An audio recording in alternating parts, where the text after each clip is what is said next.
na peut-être dugal réew mi ci une rivalité boo xamante ne bii kenn xam nañu fu mu commencé mais mënuñu xam exactement fan la mën a yem ci diggante Ousmane Sonko ak Bassirou Diomaye Diakhar Faye d'ores et déjà mën nañu jàpp ne Sonko fait partie de l'opposition.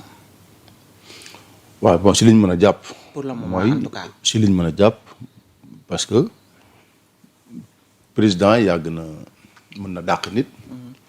mais xamaguñ si yan condition la dàqee Ousmane Sonko te dafa mat a bàyyi xel parce que buñ fàtte ne c'est Ousmane Sonko qui maîtrise l'Assemblée nationale qui est une institution fondamentale boo xam ne Bassirou Diomaye Faye bu bëggee yilif réew mi ala kulli aal dafa war di liggéey ak ñoom donc si ni yëfi di doxe nii dañuy jàpp ne Bassirou Diomaye Faye bu bëggee gouverner sereinement l'État du Sénégal il devra collaborer avec la majorité parlementaire. Ouais.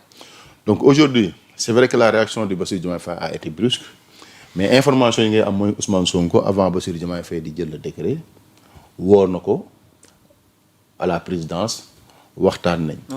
lañ fa waxtaanee. génnagul. léegi ndax ñoom ñaar parce que dafa am yoo xam ne buñ ko dàq parce que Bassirou Diomaye Faye Ousmane Sonko ça fait presque une année. ñëpp xam nañu ils ont des divergences très profonde. Et pourtant, ils cheminent ensemble. Le président Diomaye récemment a dit qu'il est satisfait de son Premier ministre. Le Premier ministre a dit à l'Assemblée nationale qu'il y a des divergences politiques, mais dans le cadre du fonctionnement de l'État, amuñu si jafe-jafe.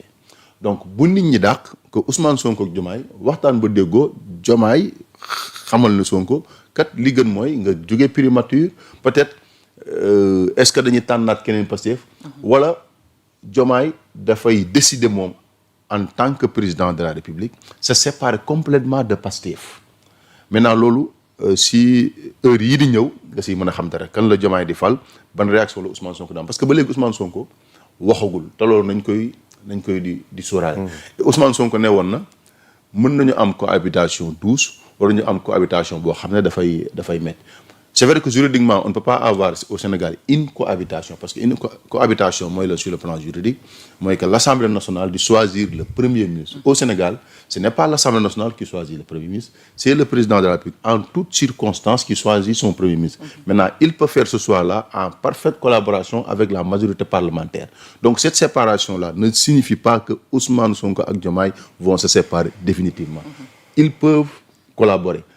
Maintenant, bu fekkee Diomaye décide de se séparer complètement de Pastef bu fekkee moom Ousmane Sonko dañoo am une séparation brusque et brutale boo xam ne nii dañoo am ay points divergents ay points divergents yu profonds bu boobaa fi nga koy xam ne mooy le président Bassirou Diomaye Faye sera obligé de dissoudre cette assemblée nationale là pour aller xoolaat ndax dina mën a am majorité wala dina mën a am coalition boo xam ne dina mën a ànd ak ñoom pour en tout cas diminuer les députés de Pastef léegi nag am na beneen analyse bi si am mooy dafa am analyse dafa am généralité am ay spécificité généralité bi mooy tey suñu état ni muy doxee li ngay siy xam mooy aujourd'hui mooy ñun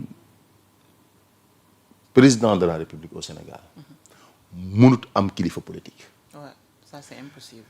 beneen jàngat bi nga siy am mooy état bu Sénégal xarit teewu ko état bu Sénégal république la boo xam ne benn nit ki yor décret bi ñu koy tuddee président de la République kooku rek moo am le dernier mot par rapport en tout cas au pouvoir exécutif parce que Ousmane Sonko dinaa dégg Paldi di ko wax et c'est très important en réalité Ousmane Sonko ni mu fale Diomaye dafa mbubb premier ministre dafa ëpp si moom c'est-à-dire mënul woon a nekk dafa xat si moom c'est-à-dire dafa xat si moom du ko jot parce que Ousmane Sonko mënul nekk premier ministre boo xam ne da doon jox ay ordre Bassirou Diomaye Faye dans le cadre politique Bassirou Diomaye Faye di exécuter ay ordre à 10 mois à 10 jours wala ay 1 mois 2 mois rek mu tànn Diomaye parce que daf ko wóoru Diomaye nekk candidat nekk président de la République ñu jàpp ne Ousmane Sonko de façon automatique day ñëw rek nangoo nekk surga comme ni ñu ko waxee surga parce que premier ministre bu Sénégal surga président la c'est vrai que nee na nekkuma premier ministre bu Diomaye premier ministre bu Sénégal la d'accord on va tu es premier ministre du Sénégal mais tu es le premier ministre du président de la République parce que li tax ngay premier ministre mooy yow amoo pouvoir décisionnel boo xam ne da ngay toog ngay décider loolu neex li ngay def président moo naan la lii laa bëgg yow mettre ma ko en œuvre. nit bu ne laa tabaxal ma sama kër plan bi mu la jox plan architectural bi mu la jox boobu nga mën a topp. mais mënoo ne non néeg bi dafa ëpp néeg bi 3 mètres le président waxoon mais mën naa koo wàññi ba 2 mètres mënut a nekk. donc c'est yooyu nga xam ne ay divergence de profond am entre moom ak Diomaye day prouver aussi que au Sénégal c'est-à-dire mënuñu am état boo xam ne premier ministre ak président de la République duñ déggoo. et aujourd'hui beneen aussi bi feeñ mooy ñun Sénégal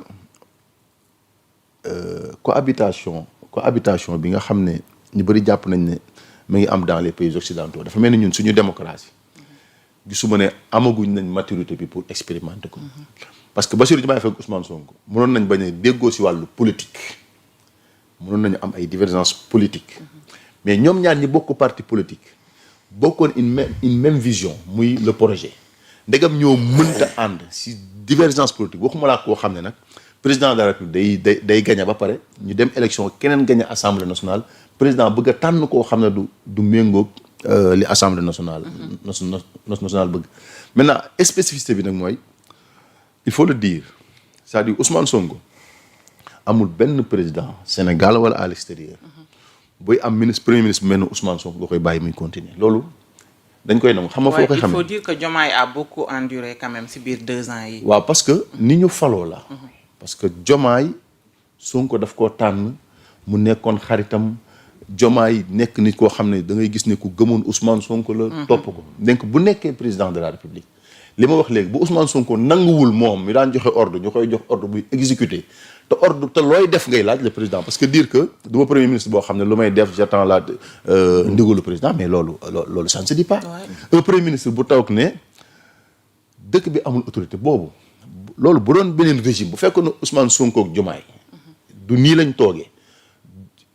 Ousmane Sonko nekk président de la République premier ministre bu ko wax ci nguuram mu dàq la. Ouais, ça c'est sûr. Ousmane Sonko li mu def ci nguuru Diomaye moom bu nekkoon président de la République. ku ko def mu dàq la.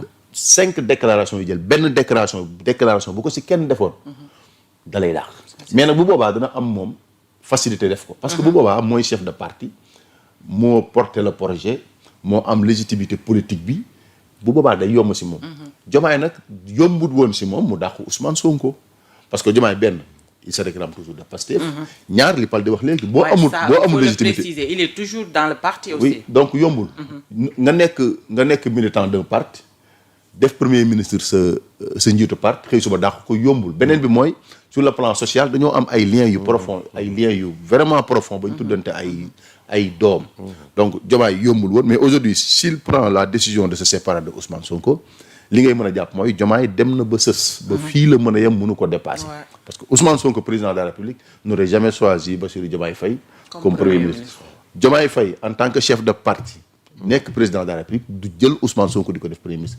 deful premier ministre Ousmane Sonko parce que dafa jàpp ne Ousmane Sonko a de l'expérience il a toutes les qualités pour pouvoir nekk primature mais daf ko def parce que dafa jàpp ne Ousmane Sonko moo waroon nekk président rek mu def ko premier ministre. et aujourd'hui ce qui se passe mooy voilà xëy na.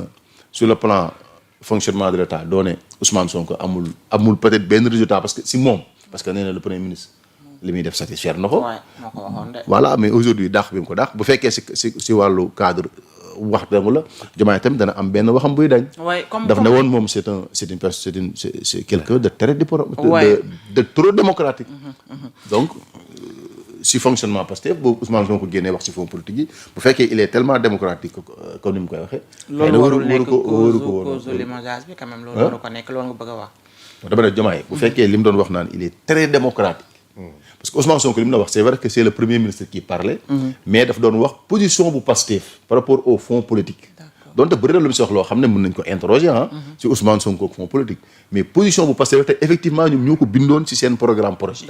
donc Ousmane Sonko taxaw wax ne fond politique yi dañ ko war a encadrer et le président Bassirou Diomaye Faye moo ko njëkk a wax. waaw ñoom ñëpp ko wax moo jàkkaarloog taskatu xibaar yi ne leen fonds politique yi dañ ko war a encadrer minimum war na am 4 personnes yu koy gis. donc cette déclaration de Ousmane Sonko n'est pas de trop moo tax dama jàpp ne daal Diomaye dafa dajale yu bëri aujourd'hui il s'est rendu compte que Ousmane Sonko amul benn sorte bu muy def boo xam ne du gaañ président Bassirou Diomaye Faye en tant que premier ministre et ça ne pouvait pas continuer Ousmane Sonko bu des woon premier ministre sorte bu mu def dana sànni xeer Bassirou Diomaye Faye loolu nag wax dëgg yàlla kuy wax dëgg te yàlla da xam nga ne loolu même au sein de Pastef mais am na Pastef ñoo xam ne d'accord ñu parti bi doxee mais gisoo li ñeen yàq est-ce que du si loolu la ñuy jëm sax par rapport ak li nga xamante ne noonu la fas yéene jàkkaarloo en retour